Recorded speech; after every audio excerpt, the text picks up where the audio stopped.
Good morning, everyone. Good morning to the students joining me here in the room at Life of Learning, and good morning to those of you online who are joining us for our Sunday class with Guy. My name is John. I'll be the host for our class today.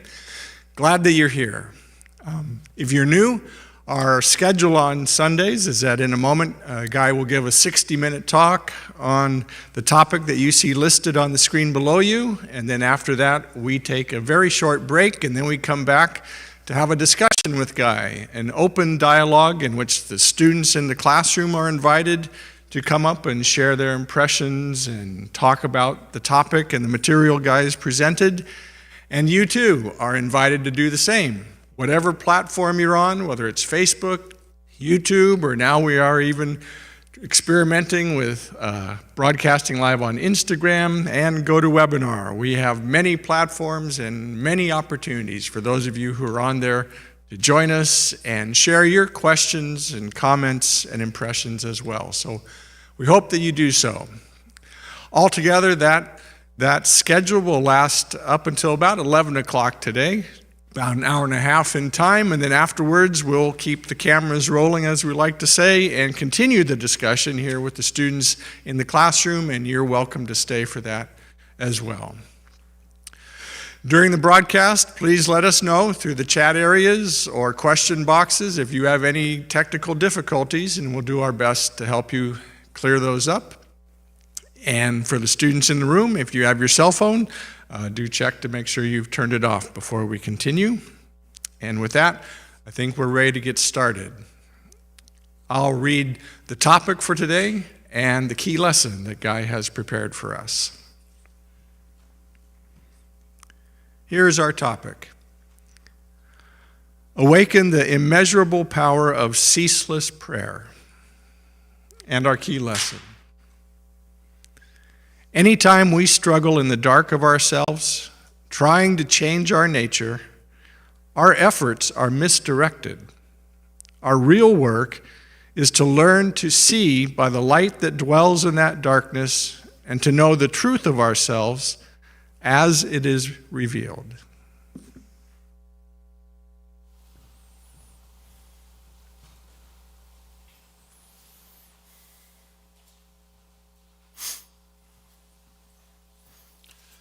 Good morning, everyone. Welcome to those in the room, and of course, all of you who are joining us from wherever you are in the world, whatever day or time it is. This is a good place to be if you want to develop what is authentically good in yourself, and more importantly,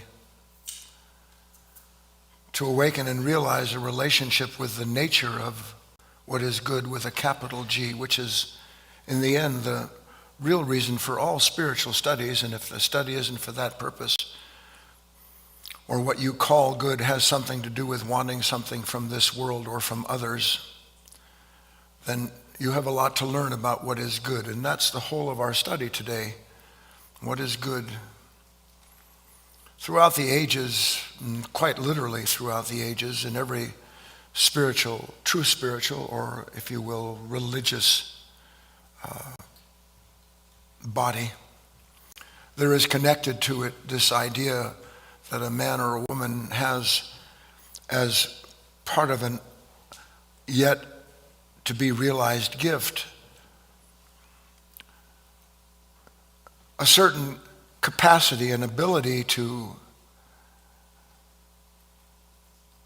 live within an order of, and you may call it what you want, intelligence, love, awareness, light. That for the relationship the individual has with that yet realized higher body of being, that he or she might have all the things that are so tempting in so many of the scriptures. I shall not want. God knows what you need before you ask of him. All of these ideas that are so compelling and yet remain at such an arm's length distance from us because we don't understand. And I mean that quite literally. Because when I say we don't understand, I don't mean you don't have intellectual capacity. All of you have been studying spiritual ideas, particularly those with me for a long time. Your brain is loaded with ideas. But when I say understanding, I mean whatever the momentary capacity is that one has to be awake. Because any understanding that isn't derived from being present and awake to what the whole of the moment is revealing to you about yourself and the condition you're in is far from being awake, let alone in the potential presence of that intelligence that has placed within you a light for the purpose of you seeing your way, not just through these things, but seeing your way into a relationship with them that changes you with every single touch of the moment that you're in. And barring that, which is a stretch, this is where we talk about things at a great distance from ourselves in many ways. But that doesn't mean that we haven't, to quote Martin Luther King, that we haven't seen the mountain. Because we have. We wouldn't be studying here all of these years if there weren't something in us that hadn't glimpsed another order of possibility. But as you know, too quickly that order of possibility evaporates in the light of whatever it is that captures our attention, and off we're gone. So, the important part of this key lesson, to know the truth of ourselves as it is revealed. To know the truth of ourselves as it is revealed. Unless prayer is issued from what you have been given to see about yourself, your prayer is being issued from a self that doesn't want to see itself. Most of our prayers are connected with what? I want to get through this. I want to be rid of the pain. I want some form of consolation. I need what I need in order to be me and be happy and successful. But when we have this idea of to know the truth of ourselves that is revealed, that brings up another story altogether. You can take that down now. Thank you. On Saturday, yesterday, it seems like 4 years ago to me, I spoke at great length about this idea of this need that we have to be patient with the pain of resistance. You didn't listen to Insight Timer, connect it with that idea, the pain of ourselves as it is revealed. The pain that most of us experience without knowing it at all is inextricably tied to the fact that in that particular moment and then ensuing is this summary rejection of the revelation of what I am and what I'm doing in that moment. Said simply, I resist any moment that is contradicting what it is that I think I am or see myself as at least possibly being. So my rejection and resistance to the moment is actually to the revelation that moment is bringing me. This is a key idea for you to understand. You think you're rejecting someone or something or some moment you don't want. That's not what you're rejecting. You are rejecting in that moment when this pain comes up and all these thoughts and feelings trying to shuttle everything around. What you are rejecting in that moment is a moment that has been given to you to reveal to you something you don't know about yourself through that condition you find yourself in. That is what is summarily rejected. But we never actually know what it is that we're rejecting, because what happens in the moment of resistance? I'm going to go through this quickly. We always talk about it. Where does my attention go? My attention goes outside onto the person, the problem, the circumstance, and then everything about my life is riveted in thought and reaction to what I believe the reality is that made me suffer. But what we're looking at here is that it's not the moment that makes you suffer, ever. The suffering is that I don't want to be me in that moment as I am seeing myself being made. as I am seeing myself being made. You have a mistaken idea about who and what you are. And all of the pain lies within that mistaken idea, because whether that idea is an image that's flattering or punishing, the fact remains that I am identified and attached to that image, so that any moment that moves along and challenges what I have established as being me, good or bad, is then seen as an affirmation or something that victimizes me in that moment. So basically, in the moment of resistance, what happens to me? Just to get through this first point.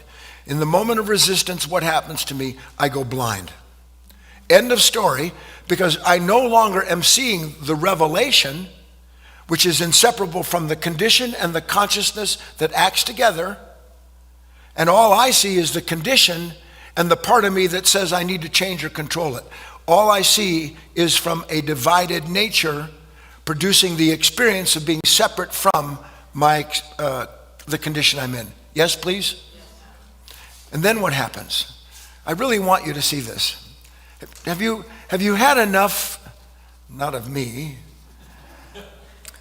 have you had enough where in those moments you actually recognize something and you goes, that's it, I've seen enough, no more. Yes or no? No, take this plate from me. Take this cup from me. And we believe in the moment when we're saying to God or whatever it is that we pray to, and that could be anything from a pizza to a poker parlor, please take this from me. I don't want to do what? I don't want to be going through any more of this. I don't want it. Yes or no? And what is it that I can't take any more of in that moment? What is it that I can't take any more of? The experience of myself. And out of the effort, the futile effort, to escape the God-given revelation of my consciousness as it is, through the conditions that reveal it as such, and through that resistance all day long, I come up with something new, in quotes, to think about, to plan, or otherwise propose as a way to escape myself. Yes?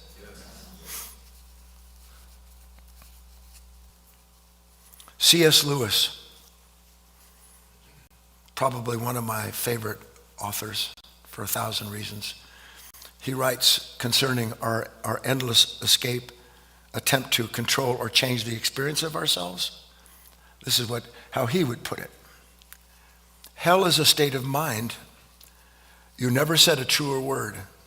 And every state of mind left to itself, every shutting up of the creature within the dungeon of his or her own mind, is in the end hell. But heaven is not a state of mind. Heaven is reality itself. And all that is fully real is heavenly. For all that can be shaken will be shaken, and only the unshakable remains. And there's so many ideas in that. First, hell is a state of mind, but heaven isn't. And second, that everything that can be shaken is going to be shaken. Well, when are you going to use the shake-up to wake up? Because you're always being shaken up, aren't you?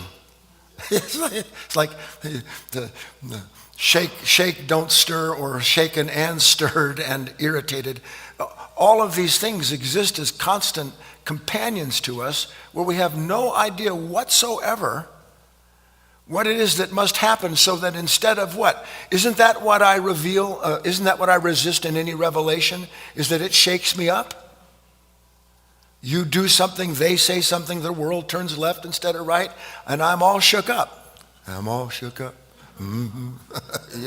yeah, I'm all shook up. And then all I know to do is to try to get you to be still. Stop it. Just stop it. Stop irritating me. Because I can't be this irritable unless there's something wrong with someone else. It can't be me that's like this, because that's not how I roll. Oh, yes, it is. At a certain point, as you have struggled, and I know you have, at whatever level, would that it were greater, you start to realize, I am in fact in some strange relationship with myself. I've always taken myself to be a singularity based on how strongly I react to any condition that challenges the idea of myself. But I'm beginning to suspect that after 3,492 years and endless efforts on my part and everyone in the world to change the conditions that create all of the conflict individually and collectively, at a certain point I have to start suspecting, maybe the problem isn't the conditions that I'm in, but my relationship to them. And that's when everything starts to change for a person. Because now you no longer look out at the world as being the source of your woe and grief, but you realize that somehow or other I am connected to this relationship that I keep trying to change but never changes. How am I going to change this relationship that I have to my own unconscious condition? In the end, that's it. Not how am I going to change my relationship with God, find a new God, get something better, greater, brighter to live for and through, someone to call me honey pie,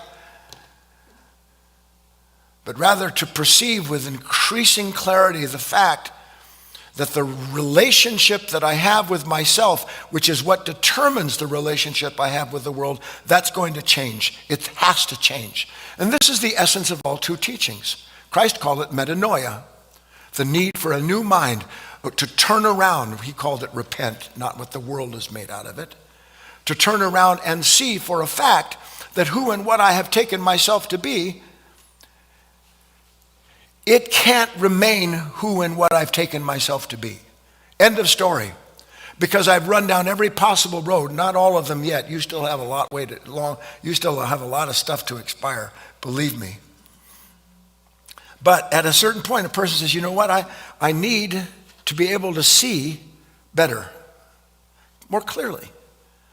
And the reason I need to see better is because the way I see things now produces bitterness, produces anger.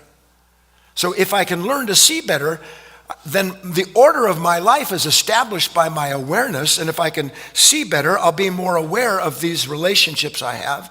And in those new relationships, perhaps, come to understand I actually need a new way to work in every moment with every condition, because that's what it boils down to. Whether you know it or not, you are always presently in the hands of something that is working to ensure you don't change. It works for that, but not as some evil entity.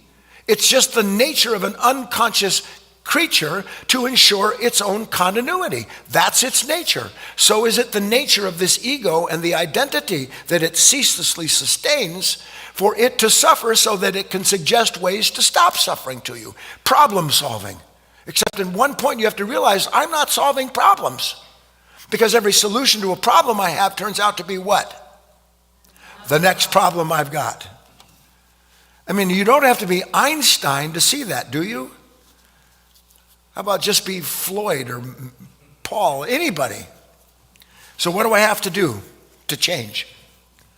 I need some kind of new self-knowledge. This is where true teachings have been sown into the world. When a person reaches a certain point, they realize I need some new ideas because mine have failed me terribly. So to begin with, what would one of these new ideas be that might change my relationship to the conditions of my life, where I see the conditions outside of myself? What would one of those things be? I'll leave it rhetorical for now. You can find 1,000 examples, but the one that I've chosen for today, I'm going to thank Buddha for. One day you'll thank every man or woman who ever went before you to sow into this world some idea that when you finally got to that field, you were able to harvest some of the fruit of it. Because as you harvest the fruit of any truthful idea, you realize that the fruit isn't the real deal, the roots are the real deal, and you're intended to put those roots down in yourself into the same soulful soil so that you can begin to have the same revelations that those individuals did. Worship no one. Worship no one. Buddha said, if a tree falls in the woods and there's no one there to hear it, does it make a sound? I've talked to you about this before in a number of different ways. I'm looking at it more deeply now. Does it make a sound? Now, we know that the question is a question intended to bring the mind to a point where it starts to recognize what we call this mutual dependency, that there can't be a sound without ears. There can't be something to see without eyes. So that even though they seem to be separate, they're really not separate at all. They are, in fact, mutually dependent. They are mutually dependent. Now, you want to write something down to start better understanding mutual dependency? Here it is. There is no out there without something in here. There's no, what's out there without what's in here to see it? Is there anything out there? If there's no me here, if there's no seer, there's nothing there. There's nothing out there without what is in here. Now, what is in here presently, we think to ourselves, well, okay, I get that, no out there within here, but I am clearly, I'm capable to some extent to change the world. I'm starting with the problem, how do I change myself? And I need knowledge, and the knowledge is no out there without what's in here. But I can change the world. Every last human being on this planet can, in fact, change the conditions they are in. That is given to you to do. I can divorce, I can get married, I can go get a new job, I can move to Istanbul. I can do anything. In my power, I can change some of my circumstance. There's no question about it. Yes or no? But the issue is I've changed 100 million circumstances. And wherever I go, the circumstances are new, but I'm still blue. I'm still me. I'm still the same person in Istanbul as I was in Chicago. Am I not? Now, for a while, maybe I'm not, because I'm looking at all the immense things. I'm watching people pour tea from 14 feet in the air into a little cup. It's a miracle. But at a certain point, the revelation of all those new impressions fades, and then I get angry when I try to pour my own tea that way. You understand that? So I can change out there. Practically speaking, there is a progression. What we call change, by the way, is not real change. It's a progression of thought so that I'm newly identified with something instead of what I used to be identified with. We call that change. I'm identified with different thoughts. Is that really change? Or is my identity still something born of my own thoughts? Is that change? No. So, I can't change in here. Of myself, I cannot change in here. I got some stuff out there. I've worked very hard. In fact, the reason that most people are terribly ambitious is because they think if they can control enough stuff out there, then in here they're going to be happy. But I can guarantee you, I know a lot of successful people in this lifetime, and I know for a fact that none of them are happy because they have to constantly protect or otherwise pursue more stuff so that they can remain content in here. If I can't change in here of myself, what do I need? Are thoughts capable of changing in here? Are they? Images, new beliefs, can they change what's in here? Why can't they change what's in here? Please try to see this. First of all, thoughts, images, beliefs are not in here. They're out there. I know it seems to you because you hear yourself thinking, my God, I'm possessed. It must be in here because I hear it in here. But the fact of the matter is thoughts, beliefs, images, nothing out there can change in here. Now, at some point, you have to come to grips with that because for the longest time, you actually think if you can just get people to be other than they are, then in here would be okay. Oh, God. But one day, you'll see the humor in it. You'll see, sweet Jesus, I just spent 10 years trying to fix somebody. And I'm not really trying to fix them. I'm trying to fix out there so in here is okay. And the way I know that it's not is I don't even need to see the person. I just have to think about them. If someone looks like that person, I'm off. So in here is absolutely unaffected by getting rid of you, paying you off. creating dependency and attachment, all the things we do, enmity, all of those things in order to change in here, don't change in here. What they really do is strengthen what's going on in here to be ceaselessly resistant to the revelation that nothing you've changed out there has changed anything in here. Yes or no? So how in the name of heaven am I going to change in here if it can't be hacked? That's a technological term. But you're trying to, Christ said you can't take the kingdom of heaven by force. If it was the new days, he'd say you can't hack heaven. How if I can't hack heaven? If I can't pray myself into heaven, if I can't think myself into heaven, if I can't discipline myself into heaven, if I can't profess love enough, how am I going to get it? What am I missing? You ready? You're missing the password. This is beautiful, isn't it?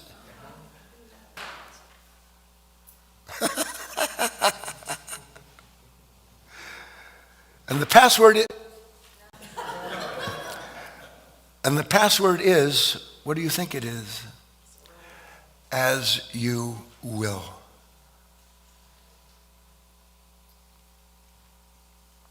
That's the password.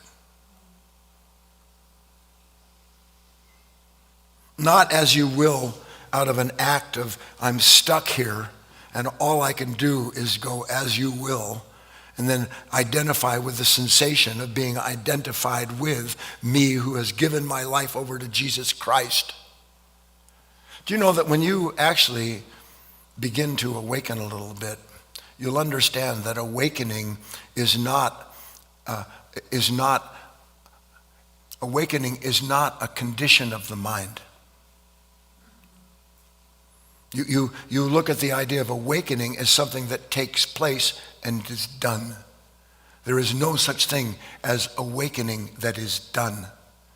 Awakening is the unconditional, ceaseless relationship with the awareness that is produced in that moment between the prevailing conditions and the consciousness that is being acted on by that condition.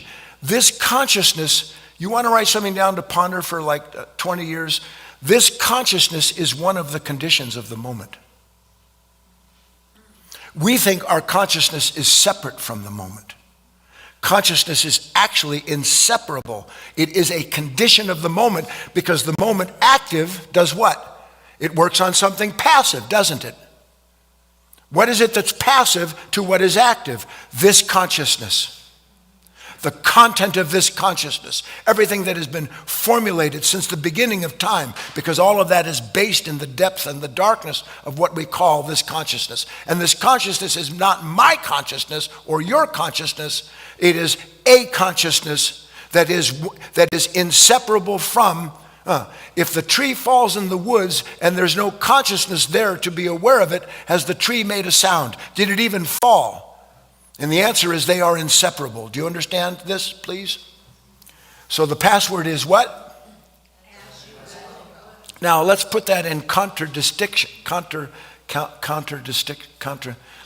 set that up against contradistinction. I'm making a word up, don't bother me.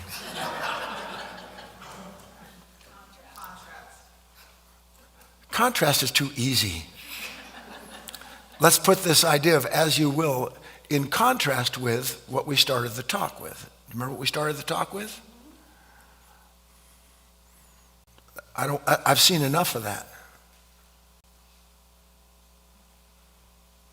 I've seen enough of these, what I blame moments for the misery that I experience of myself in those moments. I don't want to see that anymore.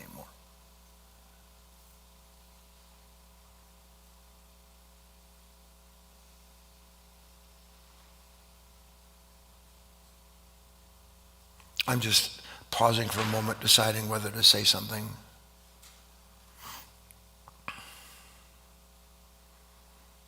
God help you, all of you, to one day understand you are in the hell of time.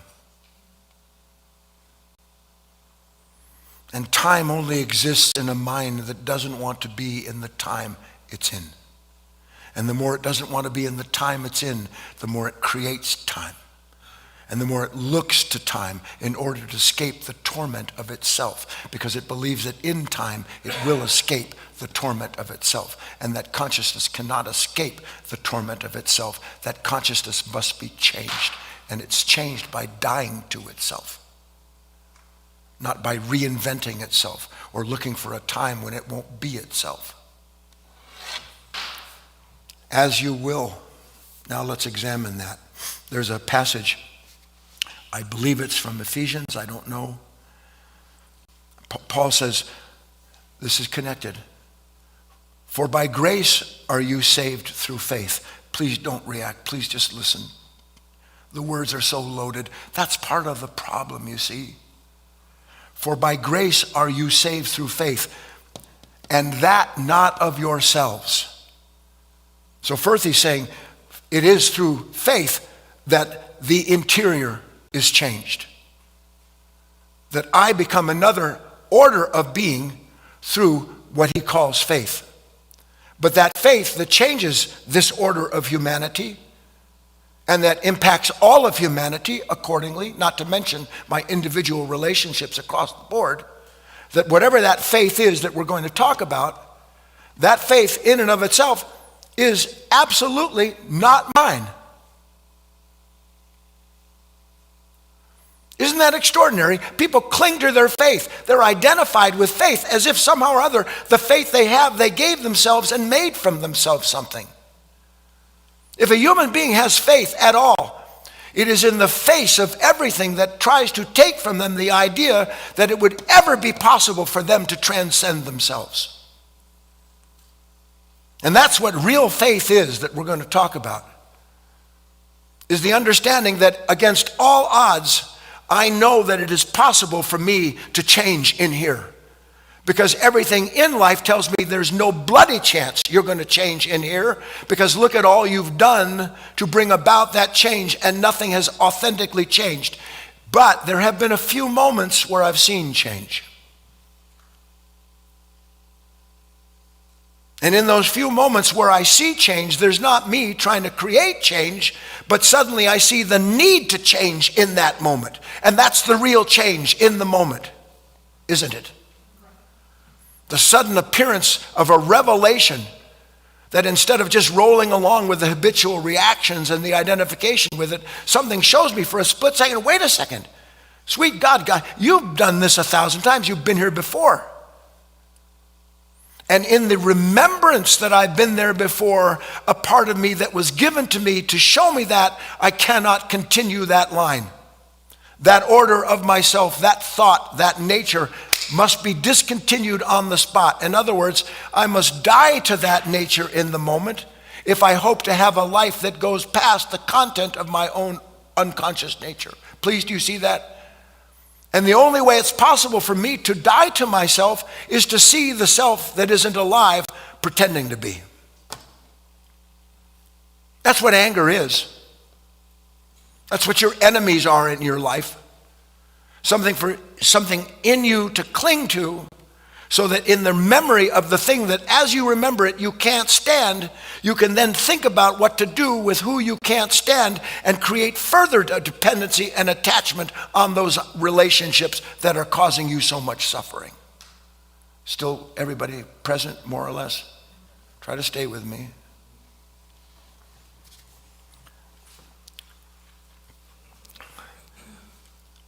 It is faith, it is the gift of God, not of works, lest any man should boast. It is a gift of God, not of works, lest any man should boast. Now what Paul's saying, and I guarantee you they didn't like him either. What he's saying is, wake up, you rummies. You think that, you're flagellating yourself and selling everything and joining this and serving porridge to people that you hate. You think that actually means that somehow or other you have faith?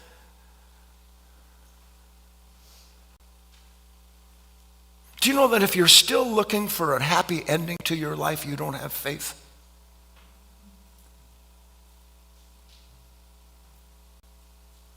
Because faith is the happy ending. You'll see what I'm saying here in a moment. Not to rest too heavily on the words because I don't want to. So why is it that faith is required? Why do I need faith? Well, we know in the world why we have faith. Faith is the fallback position. Yes or no? Yes. Can you swallow this with me? Faith is the fallback position, isn't it? And if it's not just a fallback position in a moment where my freedom is suddenly challenged, it's something that I can luxuriate when I identify with whatever iconic image has been conditioned in this mind to make me feel good about myself when I think about whatever it is that I worship. Because for that split second, why is that so compelling, by the way? Because for that split second, as with everything, goodbye everybody, I know I'm losing you now. You think there's a difference between you thinking about Jesus and you thinking about pizza at the pizza place? With God as my witness, it's the same, because for a split second, I'm identified with something that is giving me a pleasure. Now, the pleasure of pizza is food. The pleasure of God is the consolation that I'm a loving man and love God. But the faith has nothing to do with the movement of thought at all. Faith has nothing to do with images or hopes. Even Paul said, hopes in things seen. Who hopes in things seen? That's not faith. Faith is always in the unseen, because there is a hope that was vested in me when I came into this body that told me by its presence that, number one, you know what? At some point you're going to have to stop making excuses for the things that you say and do. At some point you have to stop, absolutely. Because every excuse is what? The child of resistance, isn't it? Isn't every excuse the way I get around not wanting to be and do what I've done, so I excuse myself, I judge myself, I call on God to save me, or I hate you and try to change you? That changes nothing, does it? So at some point, I need faith, because at some point, because of faith, I actually start to see I'm absolutely nothing like I've imagined myself to be. I'm nothing like I've imagined myself to be. And if I could, if I had a big board up here and I could put the word nothing up there like the size of the Empire State Building. When I say I'm nothing like I've imagined myself to be, I'm saying that there is no I the way I know myself without imagination. And we don't properly understand imagination and the relationship with identification. Because you can't have an image without a corresponding identity. The identity and the image are a singularity. They're not separate. But to us, the image of what I want is separate from the me that wants it. Because I can't see that there would be nothing I want without some me thinking I don't have what I have to be happy. So what are we going to do? You ready? Transition. Please read with me and contemplate the second key lesson for the class today. It is the heart of this material, and it's going to lead us to some prayers that are in action. Just as you wouldn't try to pry open a rosebud or pull an oak out of an acorn to interfere with the process of the revelation of their beauty and power, so must we learn to give every impression that is planted in the soul the time it needs to develop, grow, and reveal its latent power of reconciliation. Just as you wouldn't try to open a rosebud or pull an oak out of an acorn to interfere with the process of the revelation of their beauty and power, so we must learn to give every impression that is planted in the soul the time it needs to develop, grow, and reveal its latent power of reconciliation. It would sound silly, wouldn't it, to try to pry a rose out of a rosebud, yes or no? What about try to pull an oak tree out of an acorn? That's ludicrous, isn't it? And why is it ludicrous? Because one, the time isn't there yet. Number two, because you know that you will destroy the rosebud and you will destroy the acorn if you try to accelerate what is latent inside of it. As Christ said, if you had the faith of a mustard seed. So that somehow connected to this idea of the seed, there exists an understanding that within the seed, that which it has been created to do and to be in this life, in order to fulfill its relationship to the rest of the world that it is in. All of that is already imbued inside of that creature if it is allowed to go through the conditions that bring about the opening of the rose and that cause the growth of the oak tree to come out of the acorn. Surely you can see this, can't you?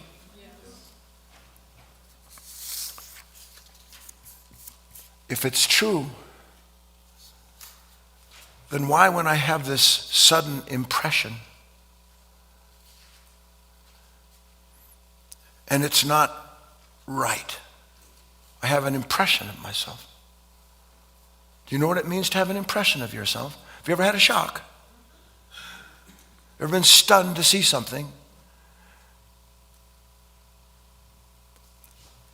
The condition, that which is active, touches what is passive. They don't exist separately. What is passive is this consciousness and the content of it, that because it is apart from and incomplete in and of itself, must be acted on to bring about a reconciliation between heaven and earth. But when it is acted on, the very act of heaven on earth produces in that moment, active on passive, produces something that is not just the active and not just the passive, but something that is born out of their relationship in that moment. Please, do you understand that much? What is it that's born in that moment? Two things, but they're not really separate. What is born is an impression. And at the same moment the impression appears, it would be nothing if there weren't an awareness of the impression.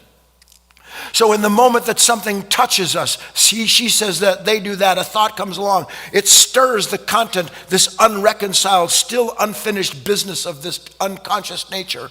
And when it does, suddenly there is an impression. Because resistance to what is active can only do what resistance does, what is passive. And it can only do one thing. It can only allow what is active to work on it. But then when it does, instead of accepting the impression, meaning suddenly I can see something about myself I didn't know was there. Haven't you ever wondered where it comes from? On the low side, what you call, I can't stand seeing this, I don't want to see anymore. On the high side, oh, an epiphany, I love that. They're the same exact outcome. Because though we don't get it yet, to see anything, any impression is an epiphany. Any impression is an epiphany because it is a revelation. But in this instance, the impression is what? It's the revelation of who and what I am and came into the moment being. But because I came into the moment unconscious, asleep, and everything in me identified and attached to who I think I am, then when suddenly that impression brings up the impression, when that action brings up the impression, I don't want anything to do with the impression. Yes or no? And I throw it away. I throw the impression away. Why? And it's not I who throws it away. It is thrown away by something that doesn't want to see anymore. I can't possibly be a violent human being. I profess love. I can't possibly be a greedy pig.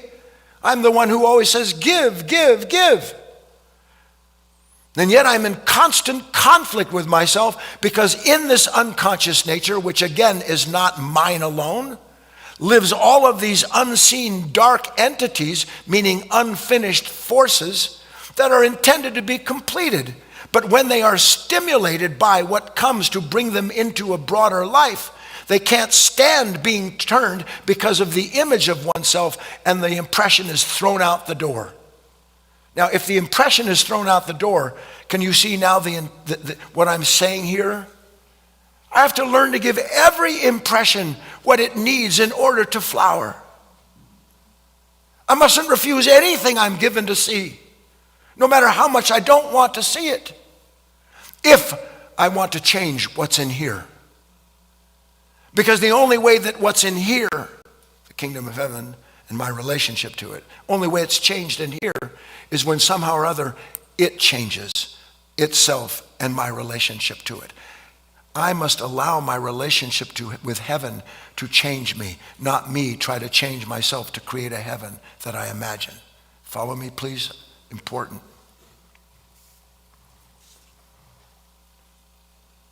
Because if you see this a little bit, you'll see you're always being urged to do something. You're always being urged to think something. You are. It's incessant. You're being urged to worry. You're being urged to be anxious, to be angry. Urge. Every prompting is really the result of resistance. Because resistance keeps me from meeting the impression, listen, that if I were to meet it without trying to deflect it, meaning without letting this unconscious nature deflect it, in that moment, it would be standing there as clear as day, and I would realize in that moment, I have the wrong values.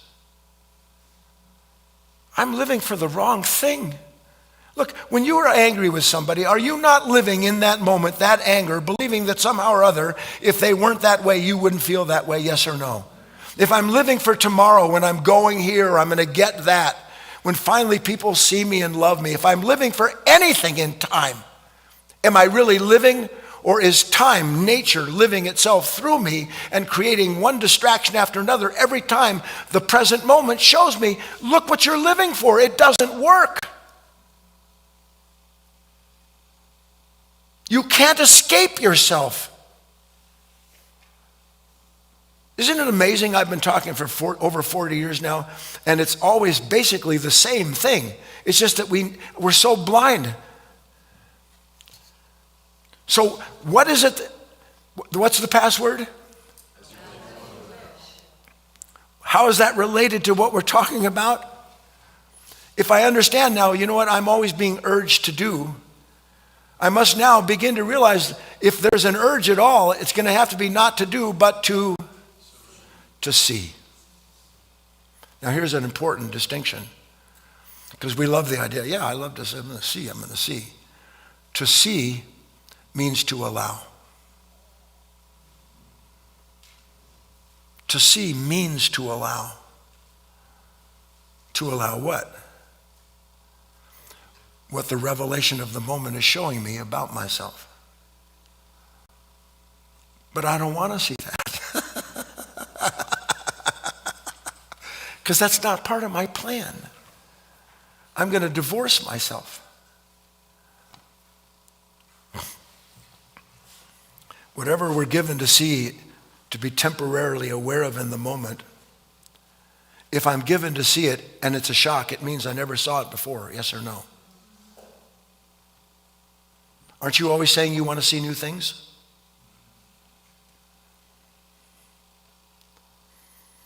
It is seeing what I've never seen before and not resisting what I'm being given to see that changes me. And it's faith that allows me to stay in that place where change is taking place. And why is it faith that allows me to stay in this place of allowing that revelation? Why is that faith? Because were it up to me, I would never stay there for 1,000,000 years. Why would I want to suffer? I have enough to suffer over without even considering that somehow or other I am complicit in the creation of it. Because what am I going to live for if not tomorrow? If not for the hope in things seen? Still with me, everybody? It is those moments where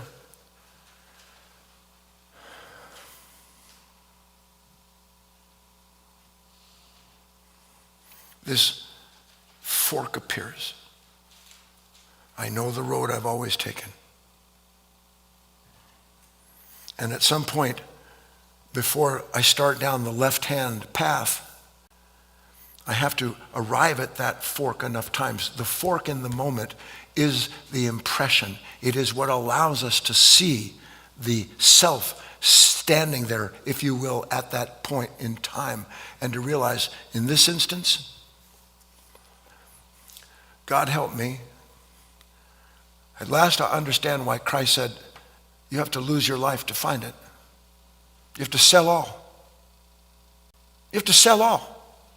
Not save some Sell all. And what does it mean to sell all? I can't see all of these identities at once. There's a legion of different eyes connected to different thwarted desires or attachments to relationships. A legion. And every last one of them has their own identity. And every last one of those separate identities is clinged to by the consciousness that they've spill out of when the conditions bring them up.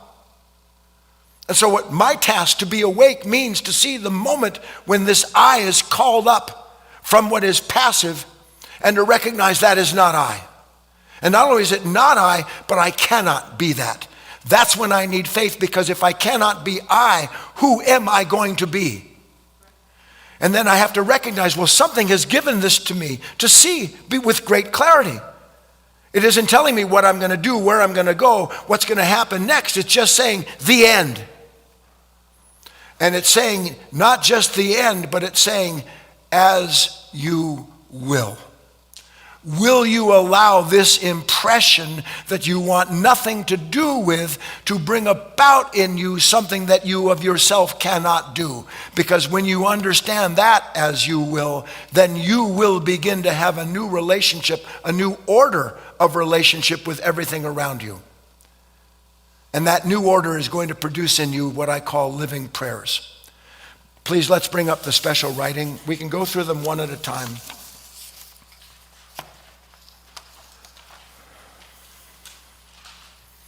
I call this 5 simple prayers to have, hold, and cherish.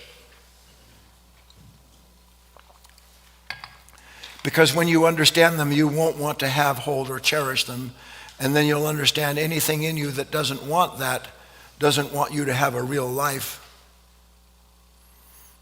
This is what happens when a person begins to realize that they're here on this planet to serve a purpose that they couldn't have imagined. And that the pain they have in life is because they've imagined a life that they believe is somehow or other going to fulfill them. So as I begin to allow the impression to do what? To complete itself. Number 1, I have and hold the hope of being able to know I am walking into the kitchen or down a country road, awake and present to myself enough to not just be aware of thoughts and feelings calling for my attention, but the temptation to identify with them and become a captive of imagination. This mind always has something more important to do than to be where it is. Do you know why it always has something more to do than to be where it is? Do you have any idea why? Because the mind wants to pursue and produce the object of its own attention, so that in producing the object of its attention it's already identified with, then its identity is temporarily confirmed to itself again. And it makes no difference, up, down, left, right, happy, sad. Do you see that? And every last one of those moments, the mind walking down the country road, what is it doing? It's bringing up this thought, seeing this bring up that reaction. May I simply have the awareness of what tempts me to give myself to it, so that instead of giving myself to what I'm tempted to give myself to, I am giving myself to the revelation of the impression itself, born in the moment of realizing I've walked down country roads for 4,000 years, and now, only now, can I walk down the road and be aware of something calling to me to take me to its destination in time. Prayer number 2. I have and hold the wish to be able to remain present to what is, and to allow what is being revealed within me to be a guide and counsel that leads to whatever action that awareness deems as needful and necessary. In every impression, I tell you, is the action. Because the impression is the birth of something related from heaven and earth, and that consciousness outcomes the only thing you can deal with. Everything else is an illusion. The only thing that's real in the moment is, in fact, what I am being given to see about myself in that moment, because what I'm being given to see is what? Everything that's been created through time. And I want the time of this self to come to an end, which one day you'll understand what that means, so that I can enter into something timeless. Then when that time comes calling for me, I'm going to have to do something I've never done before. I'm going to have to enter into the timelessness of the impression and then let the impression do what it will with me. Not me try to deal with the impression. Do you get the difference?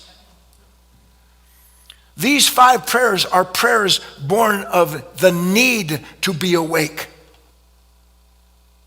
Because until I have the need to be awake, all I do is live from prayers all day long, every thought and feeling that's trying to do what? Avoid the impressions. That if I allowed them to do, as St. Paul said, if I allowed them to do what they do, they would bring about the change in here that is the password, which is what? As you will. You get the relationship now between allowing the impression to do what it's given to do? Number 3, I have and hold the wish to never again be the source of suffering for anyone in any relationship into which I enter.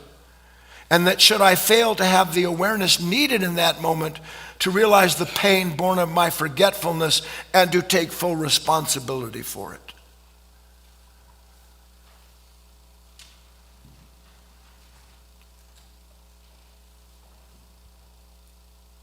I know it's a stretch, but love can't do any harm.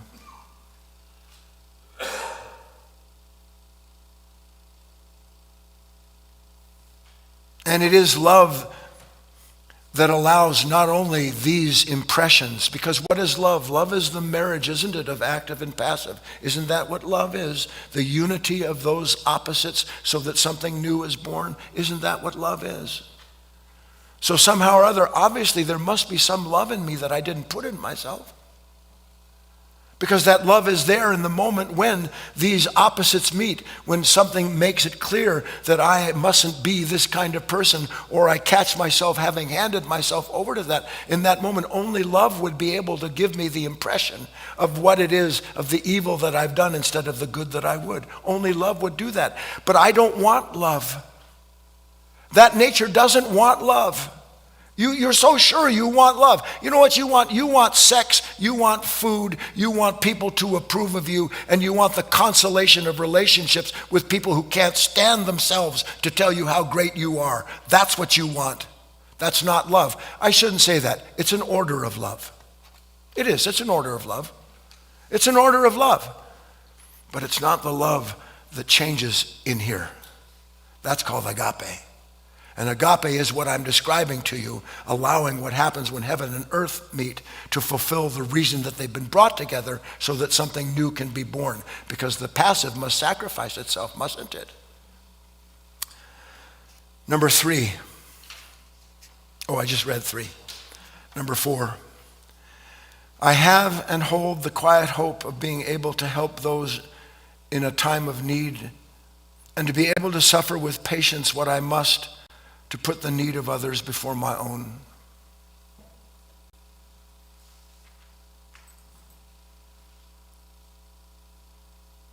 To help those in a time of need to be able to suffer with patience what I must put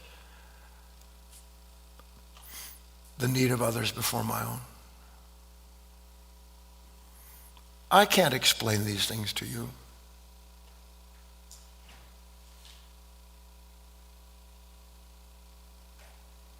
Do you know why you don't know that everybody you know is always suffering? Because you are always resisting the experience of their suffering, because all you know to do with your own suffering is resist it. And the reason you only know to resist this suffering that is innate in a conflicted consciousness is because the conflicted consciousness hides the revelation of its own suffering with everything it gives you to do against those that disturb you. People have glorified, horribly corrupted the whole idea of Jesus Christ or of Buddha, of any true saint or sage. It's been ruined. It's distasteful what has been done, because they have made out of love an image, and out of the image something to identify with, and out of something to identify with something to do and to be, so that I can be like what I've imagined. And that is not what Christ represents. That is not what any saint, sage, or mystic represents on this planet. What they represent is the living embodiment of someone or something, to whatever degree it is true, who has understood that the impression must be allowed to fulfill itself. And that I cannot separate the consciousness or the action upon it from the impression, which means that I am part and parcel with the whole of that impression. And if I let the impression run its course, which it will flower into a new understanding. And I will be changed inwardly according to the flowering of that new understanding. Something new will have been born in me that will make it possible for that to take place again. And the last of these 5 prayers: I have and hold the quiet hope of becoming what I am given to see and to be in each moment. Some of you have done some work. Isn't it stunning how you can have a moment where it's beyond the pale of doubt that you have been brought in, especially in certain times of like the seasons. You look out and you see this immense beauty. But for a split second you understand there's no immense beauty out there without there being some kind of immense beauty that recognizes itself in the world beneath it. And so the reflection and the reflector, the observer and the observed, for a split second it's gone. And there's just the impression, and the impression doesn't stop changing because the light never stops changing. And you're sitting there in a timeless moment where everything is moving through it, and yet nothing is changing because you in that moment are not changing. You're in here where nothing changes, but everything is allowed to.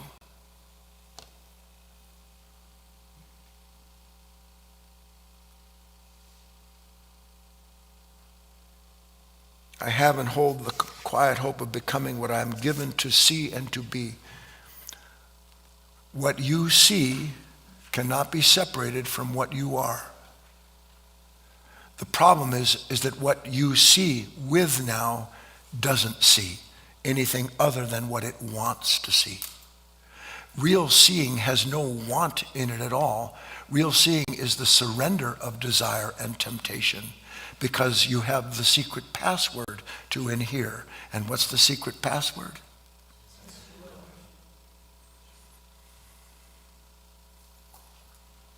Let's take a break. We'll come back and have our dialogue.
Welcome back, everyone. We're about ready to begin part 2 of our class, which is our open discussion with Guy. But as we're kind of getting settled, let me share a couple of announcements with you about our weekly schedule and upcoming events. Our weekly schedule is one in which this Sunday class is the beginning of a number of classes and opportunities throughout the week for you to join us and learn. The next time that Guy will be speaking will be Wednesday night at 6 p.m. So we invite you to join us for that. We call our Wednesday classes Discovery Wednesday. So hopefully you can join us for that. We have a Friday class at 7 p.m. and that is a class led by longtime students such as me and other students here at the foundation. And those Friday classes will always be based on the talk that Guy gave Sunday. So today's talk will be what we will be discussing on Friday, and it's a great opportunity to share some ideas and thoughts with fellow students Friday at 7 p.m. So you can join us for that. And then Guy speaks every Saturday at 8 a.m. on insighttimer.com/live, a live event. So we have plenty of chances for you to join us, and we invite you to do so. Here's another special opportunity to join us. It is an upcoming holiday banquet here at the Life of Learning Foundation. We schedule these 4 times during the year, and our last one for 2023 will be in December, our holiday banquet here at the foundation, Friday, December 15th through Sunday, December 17th. And the topic that Guy will be speaking at during that weekend, you can see below me on the screen. It is to be in the world, but not of it. And our Weekends of Wisdom holiday banquet weekend will be one in which Guy will give 3 talks. We have open discussions. All of that will be streamed free online for you to see as well. But we will also have a holiday banquet here, a real feast, turkey and all of the fixings, and you have to be here for that. We can't stream that for you online, but we invite you to join us for that as well. So we do want to invite you to join us for live, but if you can't, join us online. If you are already listening to this broadcast, you will be receiving reminder emails of those online streamed classes, but do mark that on your calendar. Our holiday banquet, Friday, December 15th through Sunday, December 17th. And we hope that you'll join us for that. Finally, before we return to the room, just a reminder that we are a nonprofit organization here, the Life of Learning Foundation, and we are happy and we are eager to pursue the mission that we have of sharing these ideas around the world, and we always appreciate your help in doing so. And so if you'd wish to help us in any way, please consider going to our website at guyfinley.org/donate, and there you can find a number of different ways in which you can help us in our mission. And thank you, as always, to those of you who are already doing that. We are very grateful for your support. All right, let's go back to the main room. Let's check in with Guy and see if he is ready to begin our discussion or if he has anything else he'd like to say. So over to you, Guy. Are you ready? No, I want to say something. All right, Guy.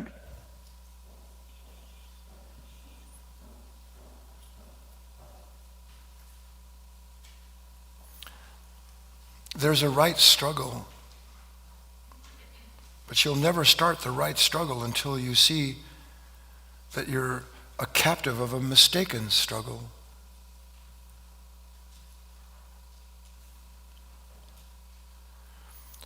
I look around the room and I know it's how things are.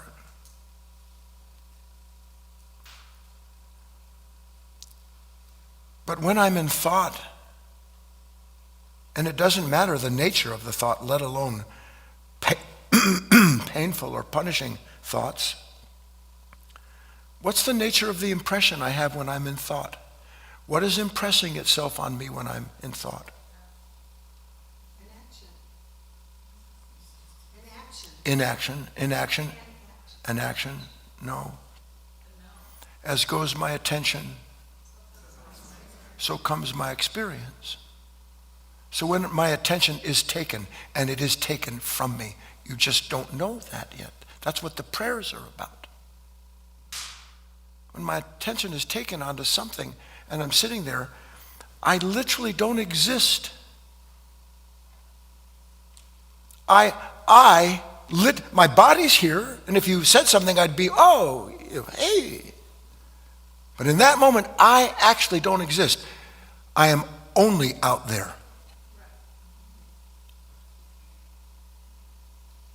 And when I am out there, I am subject to the laws that govern out there. And those laws ensure that I will remain out there, because each action out there produces the resistance out there to ensure the thing reincarnates itself out there. And I lose the opportunity of allowing the impression I'm intended to have. Why am I in thought? Because I can't stand being me. I can't bear it. It's too painful. All I know to do is just give myself up. But the whole of this work, this talk, is about seeing, well, I've been doing that, and the more I do it, the more I do it. And somehow or other, I need another order of impression, even if it's just for a split second. Just, you see, impressions,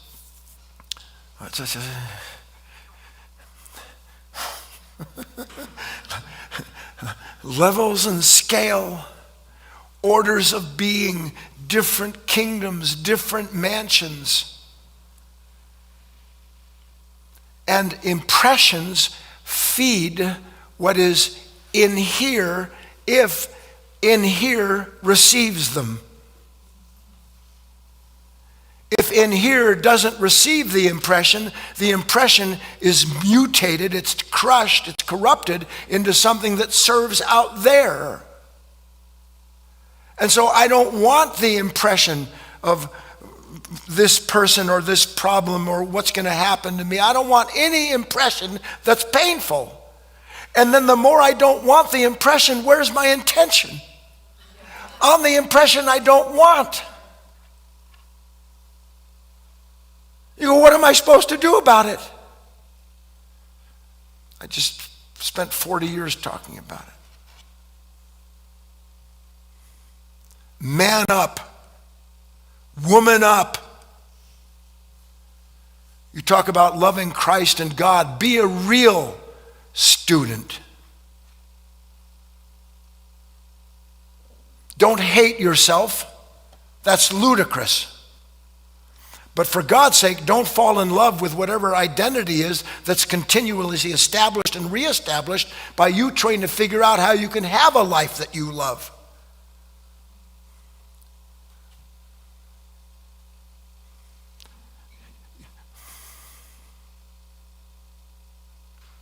Love has given you a life. You just don't know it.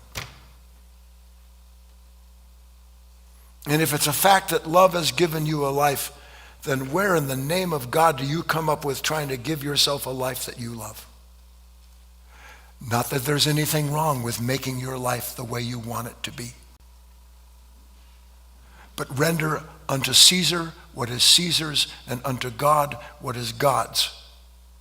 And what is God's is that which is given to you to see about Caesar, about this worldly life. Because then you don't have to think to yourself, well, should I do this or should I not do that? Because if you remain with the impression, it eventually becomes so clear that the action inherent in it is there for you to take. And then you can see yourself refuse it, and you will. You absolutely see yourself refuse what you know you've been given to see, and in order to be changed by what you see. You'll refuse it. You can't help it. That's okay. That's part of seeing. Then you have the impression of that.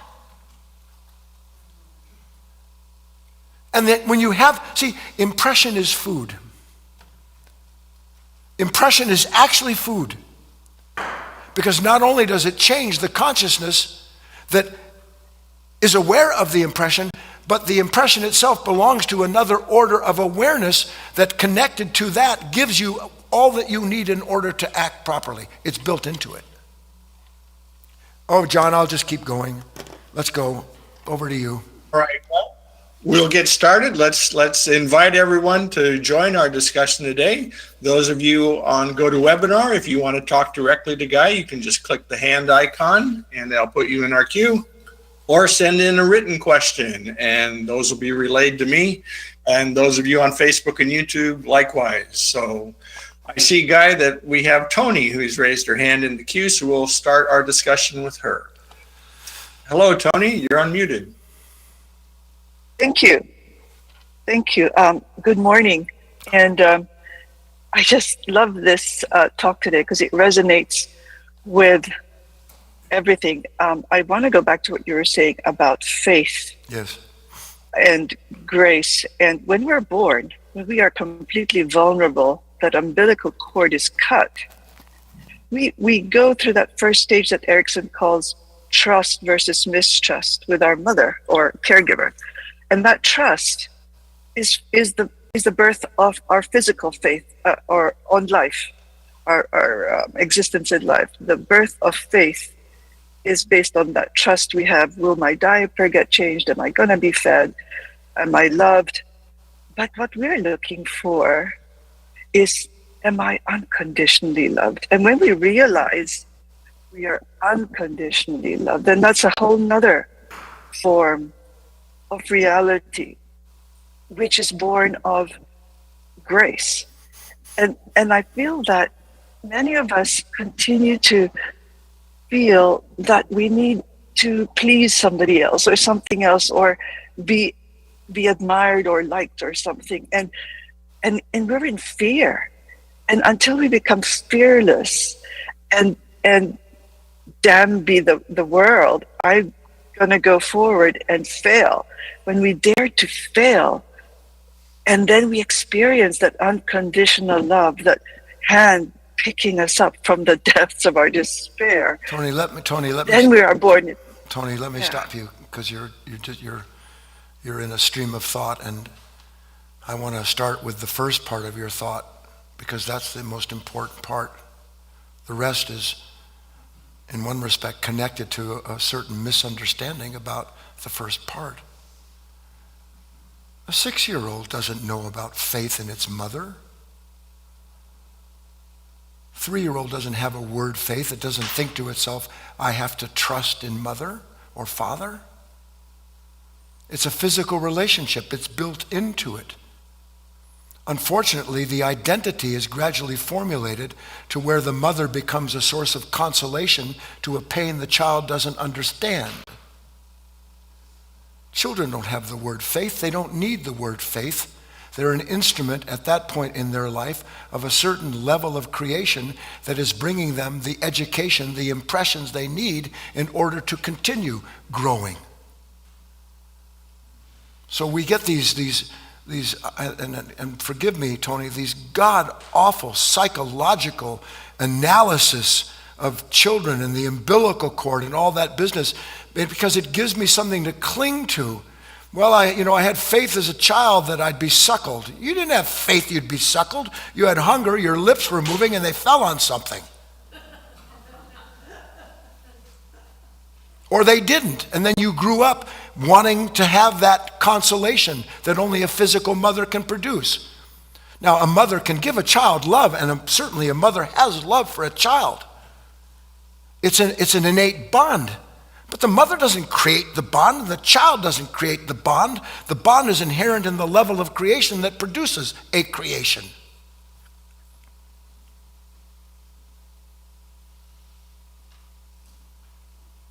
Would that it were possible, sweet God, for me to communicate without using words.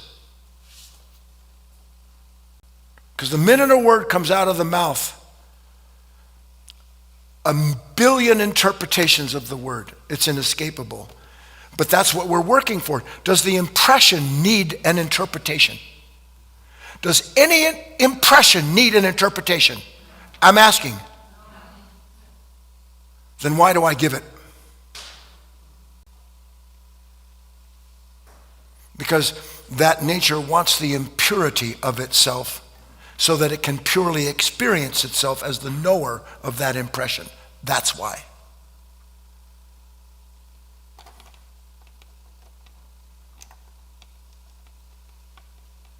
Hang in there, Tony. I'm with you. On we go, John. All right, Guy, on we go. I'll go to the first written question that was sent in during class today. Wait. One last thing connected to what I just said. Tony, everybody. Can an impression be reduced? But we do it all the time. That's what interpretation is, isn't it? I reduce the impression into what? Palatable food. Failing to see that I've been giving myself palatable food and I'm poisoned. You see it or you don't. Okay, John. All right, Guy, here is a question from Carl. Carl says, "Hi, Guy. Is staying awake and receptive in the presence moment a form of dying to yourself? In this state of presence, I can see there is no want, no ambition, no greed, no selfishness. But does all this still go on in living terms in life? As I read from a fourth way master, see yourself as a machine driven by desires and be fully present while I function as a machine without judgment." Got it.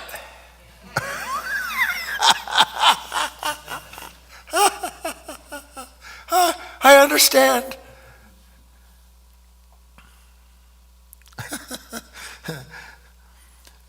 To see myself, which happens to be true, as a machine, not just driven by desires, but tempted to have that my vehicle in life,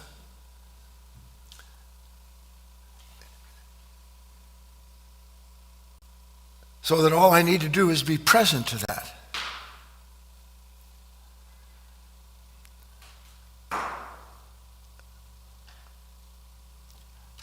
What we're looking at here is that I need to see that I'm not present to the thoughts and feelings when I'm walking down the country road. Why? Because something in me chooses to bring an impression into what I call the present moment, and then I am present to the impression that I have been given by my mind. We're not talking about being present to an impression given to me by my mind so that then that becomes the fulfillment of my presence in that moment. We're talking about being aware of the fact that my mind is a machine forever producing or reducing impressions into something palatable to it. So that real presence is the awareness of something forever trying to produce an identity in me through reducing the impression into that which I have been and done. End of story. And that's not in thought, you see, Carl.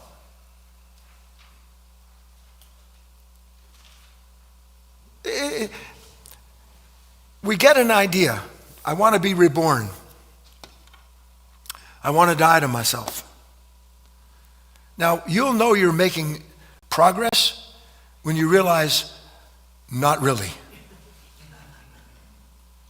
That's when you'll know you're making progress, when the idea and the image and the identity produced from being identified with a certain thought, because that's what it means to be spiritual. I'm a good Jew, I'm a good Christian, I'm a good Muslim, a Hindu.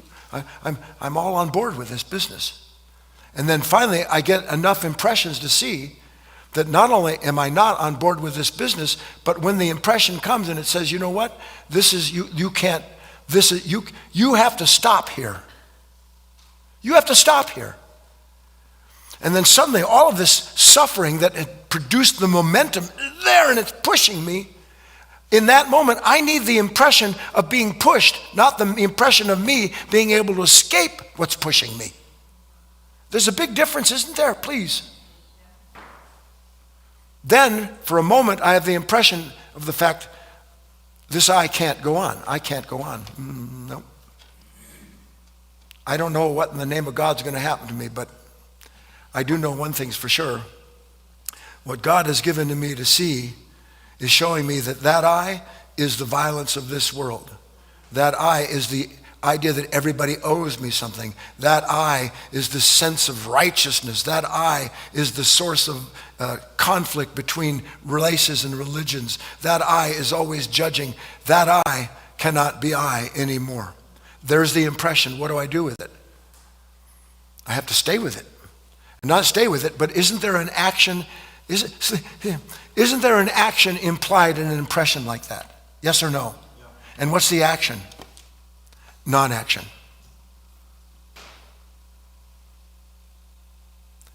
The action is implied in seeing the truth of myself, yes or no? And what's the action? The I that sits there and doesn't want it cannot take action. It mustn't be allowed to act at all. And if it isn't allowed to act at all, and that's all it knows to do, then it's going to create an impression suddenly that there's something in me struggling here. I've got to do something. Now I have another impression, don't I? I have the impression of legion. I have the impression of an identity that wants to go on. The hell with everything else. I don't care what I do to you. I don't care what I do to the world. You say that you care. I say you don't care. Because if you cared, the I that is so competitive and ambitious and clinging to its enemies and all the things that justify its excuses for being a miserable human being, all of that would have to evaporate. So the test of my faith is whether or not I let this faith test in me what it's giving me to see, which always requires me laying down my life. What's the password to get into change in here? So when you're thinking, are you thinking yourself as you will? Or are you thinking from your will and what it wants? Case closed. Back to you, John, if there's anyone. You bet, Guy. We have Fiona in the queue next and some written questions still. So we'll go to Fiona. All right. Hello, Fiona. Hello, Guy. Hi, Fiona. Really watching what gives me that sense of self you're talking about is really strong. It just seems it would be so much more than just conditioning, because it really demands coming first before everything else. Yes, it does. Yes, it does. And, you know, I was watching War Horse, which I'm always in floods of tears at the end of that. But it's so... the principles that come up of that when everybody's lost everything, you know, when everyone's lost everything in their life, the true principles can come up. You know, it's just shown up brilliantly in such a film like that. And, you know, it's the same. My world is around the things that I kind of have, and it's all going to go. Yes. Will all go. So what is it that gives this sense of self when it's just not important? And what's so important is being there in the moment for all the things that are shown. And then, you know, true principles, true love, you know, agape can have a chance to, well, it is there all the time. So you're in a priceless. I'm blind to it. You're in a priceless place, Fiona.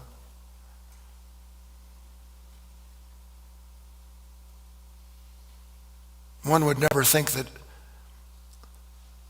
any form of crucifixion would be a priceless place, would you? Yet the whole of your work is for that purpose.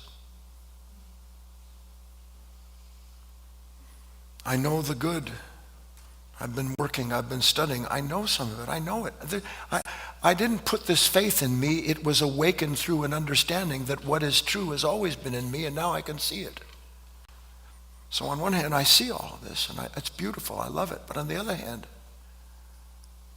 everything in me pulls me into the world. Thought like some gigantic anchor, trying to find a harbor in which it can rest and have some peace of mind and no longer be perturbed by people. And so on one hand, I understand that there is no such anchor and no such harbor. So I'm literally caught in a turmoil. The turmoil is the impression. but our impression of that turmoil is to get rid of it.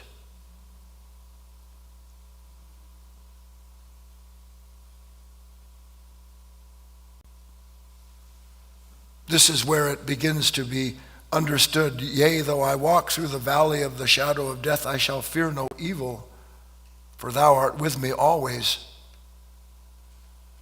The valley of the shadow of death is any moment in which the shock of light produces this unimaginable impression of oneself. Because how can that violence, that anger, that greed, that selfishness, how can that possibly be reconciled with myself as I imagine myself? And so everything in me in that moment is collected into a sheer resistance to that moment that is accompanied by endless associations that justify why in this particular instant, this impression, while it's not a good one, I know that it's passing and it'll be okay. But the impression does not pass because it belongs to an incomplete order of consciousness that is being brought into the awareness of that impression so that it can be changed from the inside out by the light that acts on the darkness instead of the darkness trying to produce light by which to see its way through the moment. So that's my answer, Fiona. You get it. What am I going to do? One day you actually, what am I going to do? I'm hooked. I didn't want to get hooked. I don't see myself as a fish being loaded onto a boat. But God has a boat.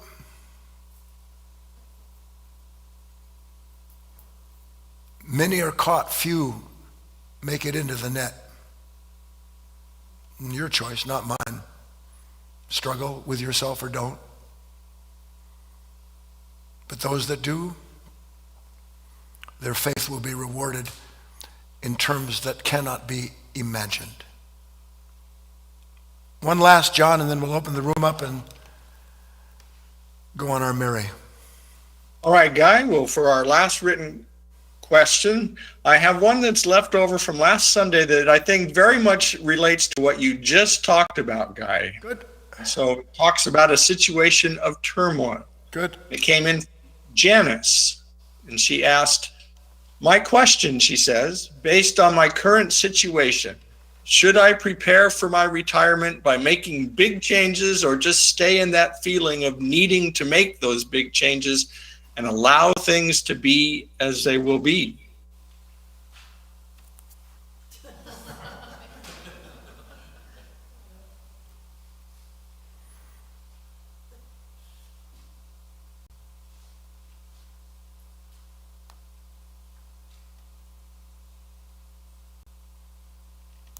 Render unto Caesar what is Caesar's, unto God what is God's.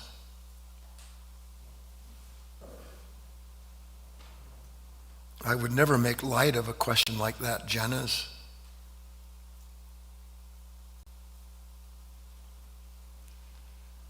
But how do I convey this idea? Is there anyone here who on a given day, honest to God, in scale, doesn't come to some crossroad? That's where life seems to be, this like endless crossroad. Yes or no? Oh no, another crossroad. And let me make this clear, that you never come to what you think is a different crossroad. Every crossroad is the same crossroad. Every one. It's just that they're dressed differently. They've got different bushes and trees and rocks and stuff like that. Same crossroad.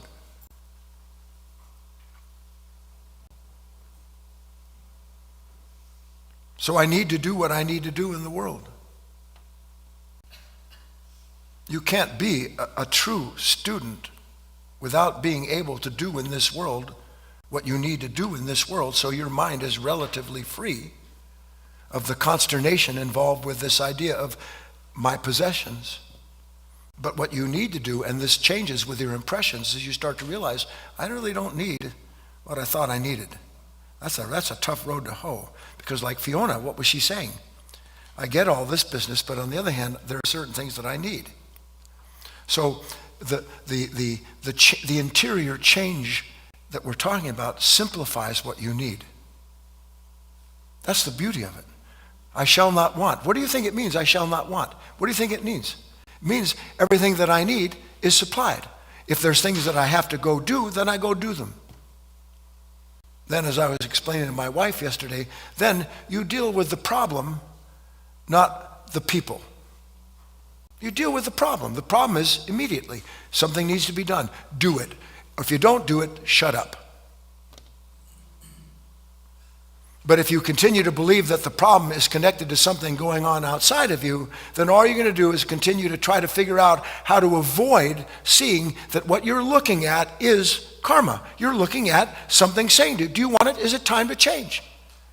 And when you let the impression, Janice, be the impression to retire or not to retire, I don't know. Boy, there's so many questions now, isn't there? Medicare A, B, C, D. I mean, it's just endless. You could drive yourself mad. You could want to retire from retiring. Things are so crazy. No, that's the truth. So I tell you, this world wants to create more and more confusion so that you have to make more and more decisions that you can be in conflict over. Why? Because that keeps me going.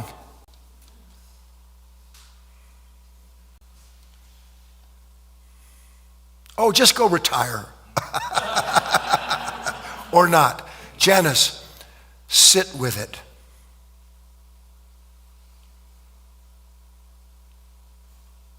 Is there pain in this question? Is there pain in her question? Yes. Clearly. Conflict, isn't there? So if I'm in conflict over a question, can conflict ever bring an end to conflict? Can it?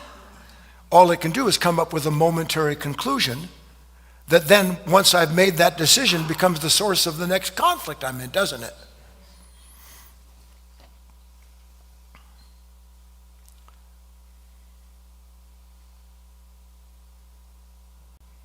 Without imagining what God is, ask for guidance. But don't talk to yourself when you ask for guidance. Guidance is the impressions you receive when you ask for it. The impressions will tell you. They may not be clear as you want, but you'll certainly have a clear indication. And when you have a clear indication, given your awareness of that impression, act on it. And then get ready to have another impression that you need to act on. That way the crossroads are not a point in time. The crossroads are the understanding that crossroads exist in time, but that your true nature lives someplace where crossroads are not a problem. They're an invitation to enter into another new set of impressions and another order of understanding. I hope that helps. That's it, John. I'm going to let speakers come up if anybody wants to, and if nobody, here comes Doug. Here comes nobody, Doug.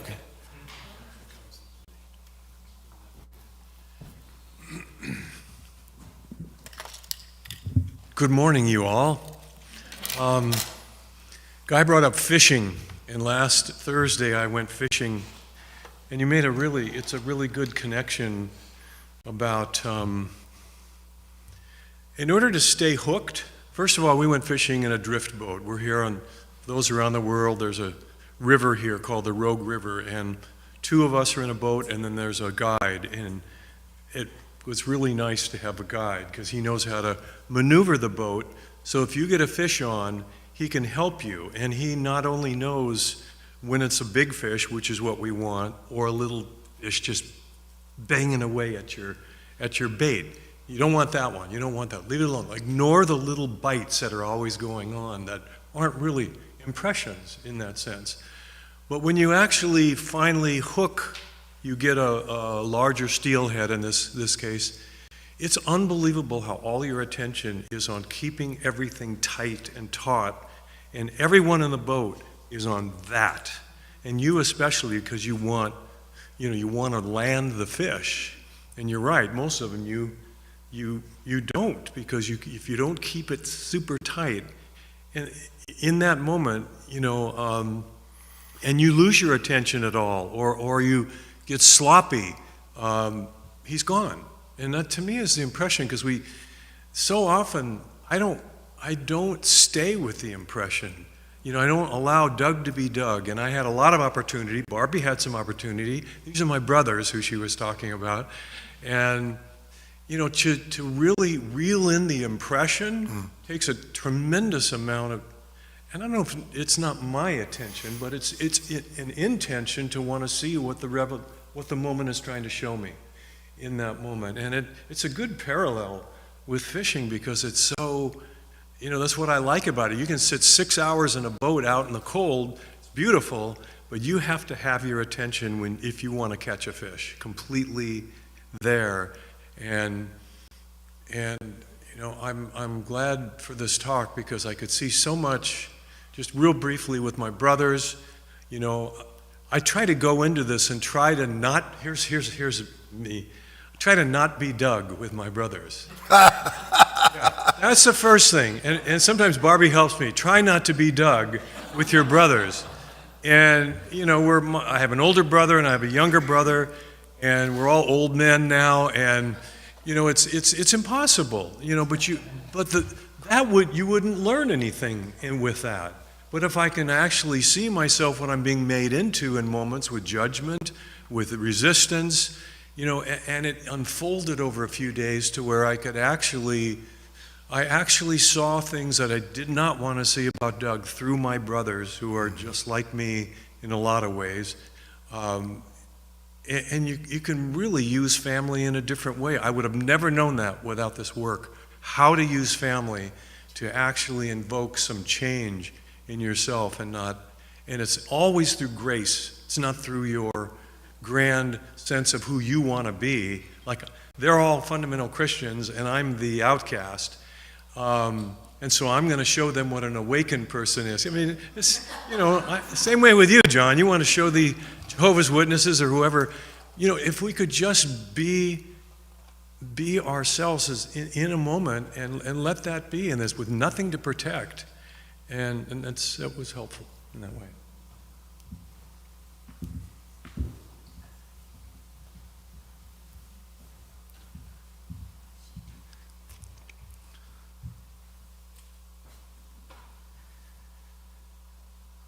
A guy was saying within the turmoil. Hello, my name is.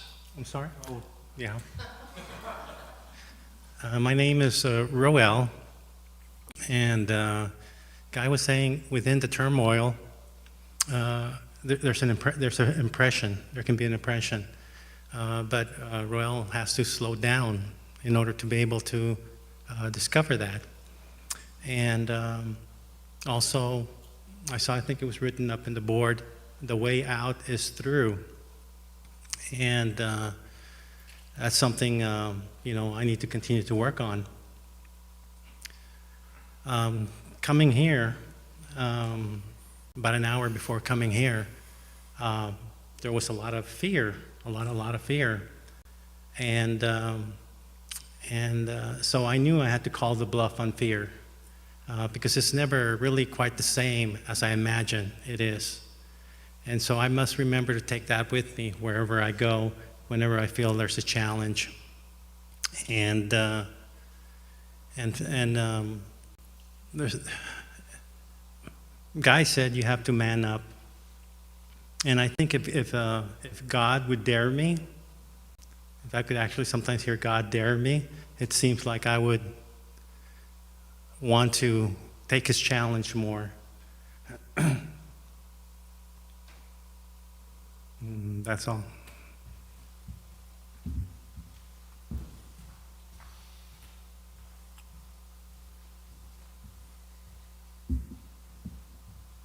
Truth doesn't dare anything, Roel.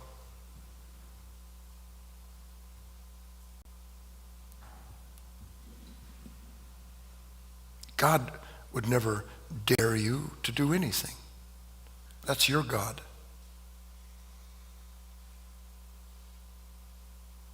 But what God asks, you take as a dare. Because there's some form of immediate division, conflict, truth or dare. Which do I choose?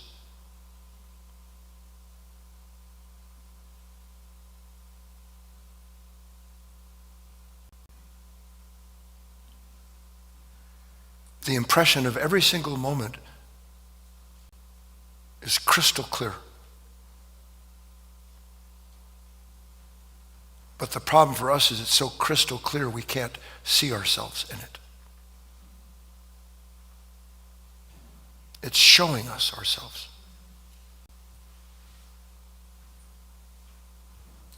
Have I the attention, have I the intention sufficient enough unto the moment? And if I lack intention or attention, it's because the energy that I needed for in that moment has been squandered. When you stop squandering your attention, your intention will be naturally strengthened to want to allow the impression to fulfill its purpose. And you will naturally want to stay there in spite of the fact that there is a moment of crucifixion taking place because I am seeing something about myself that I don't believe for a split second is true, but lo and behold, there it is. And to what Fiona was saying, in that moment, I stay there in between these worlds, living in the awareness that proves that I'm nothing like I've imagined myself to be, or I let that unconscious nature prove one more time who I am by finding some excuse for itself. Hello, my name is Ellen, and I had an impression during this talk, and then just like you were saying, my mind kept trying to grab onto it, give it some kind of definition, and the more I went into it, the more scattered it got. But I'll try to give this idea of what I saw. Ellen is always resisting what she sees about herself. And it's like one shock after another, and she doesn't like physically what she sees or what she hears or what her emotions are or how she interacts with people. There's this constant judgment going on. And what I saw in that instant was that if it's all comparison, and if she didn't have an idea of what she should be, there would be no problem with any of it. I mean, it sounds so simple, and I don't even know if I'm conveying it. No, you are, Ellen. When what you're saying, and the impression should be shocking as hell. Yes. All of my suffering is self-created, end of story. Yes. That's it. Exactly. And all of that image of what she's supposed to be, it isn't real. That it's nothing. And she's completely identified with nothing. So Ellen in Merlin is the same as Fiona in Scotland. Exactly. Oh my God. That's it. And the thing is, this image she has, it doesn't matter. That perfect image, that self, that's not what I wanted to say. What comes across to other people doesn't matter. And Fiona and I are very different, but none of that matters. I don't know, it's just, I can see it, but I can't say it. You're all right.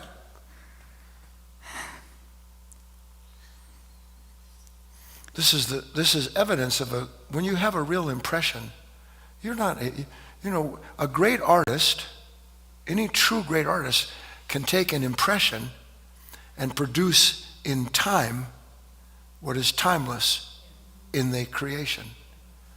You are intended to be the embodiment of the impression, and the impression is alive and timeless. You will struggle for a long time to find ways to allow the mind and the body and the emotion to express the impression. But the clearer it becomes, the closer you are to being in a relationship with what is present and awake. Because then the impression speaks for you.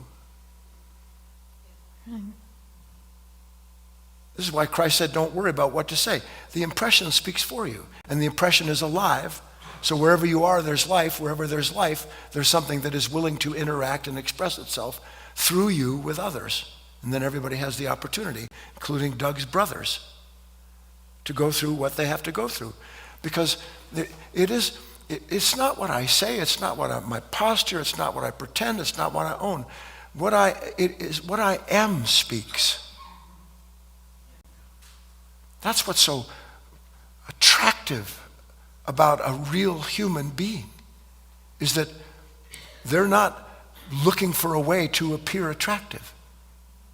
They're just what they are. Just be what you are, Ellen. Right.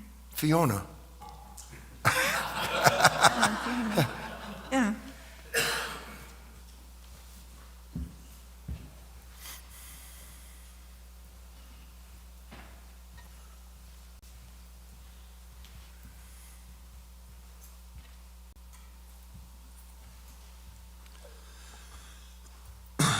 Good morning, my name is Tony. Do you want to drop a little of that weight on my desk here?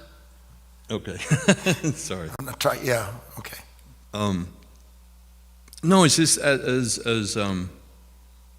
obviously there's a tremendous amount in this talk, and Guy kind of woke me up to the fact we've had family over. My grandkids have been over visiting my daughter and stuff, and I had so many times to catch Tony trying to be this person or that, and then trying to do the thing, to impress upon them something, that they can take with them. And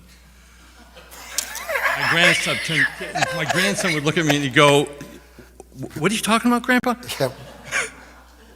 But I think, and sometimes Tony has a tendency to simplify things. I want to find the simplest way of explaining something, right? But these crossroads that we are constantly coming up against, it just occurred to me that it amounts to what's on the mantle. More of thee, less of me. But that's a simple phrase, but it's really huge. In every single encounter, in every single crossroad that we come up against, because it's the same thing, but yet it manifests itself differently every single time. This is good, Tony. That's exactly right. The cross is a crossroad, isn't it? We've talked about it. Yes. And am I never not there, passing time, all the conditions, all of my possessions, all the ideas I have about myself, all part of this movement of time and the continuation of Tony on this. And then, darn it, it's intercepted by something that's timeless. And the contrast between the awareness of this need to be Tony meets something that says, this is pretty useless because you can see down this line of time, you've been just making big circles. Right. And so I'm at a crossroad again, another crossroad. I can't stand it. No more crossroads. But the crossroad is the conflict that exists between time and timelessness that can only be reconciled by being brought into the awareness of both at the same time. That's what this work is the awareness of the fact I've got a life, it's moving along. But as it moves along and I get these impressions, I see there's a lot of crud that needs to be gone now. Yeah. All of this fear, all these worries, all these doubts, they don't exist without this tugboat coming downstream with me, pulling along all of Marley's stuff. And then at some point I got to say, no more Marley stuff. But I don't know who I am without Marley stuff. I don't know who I am without the chains of my own nature, binding me to some idea that somehow life has to continue being what it is, but it has to be new at the same time. And there's a crucible there, isn't it? That's a crossroad, isn't it, Tony? Can anybody solve that for you? Without words for the first time in his life.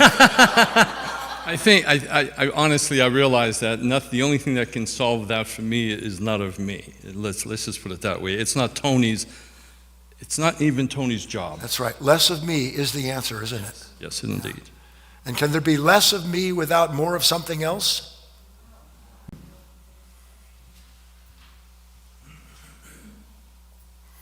It's math. You just have to learn divine geometry. There can't be less of me. How can there be less of me? What is it that's actually less of? Can there be less of me? Can I be less than I am? Can I? Well, then what would less of me be? Less of the things that I think I am and that I'm attached to and identified with. That's what less of me is. That's selling all. And if I sell all, there's a vacuum. If there's a vacuum, something will fill it. What fills it is what showed me through impressions I need to sell all. Bye.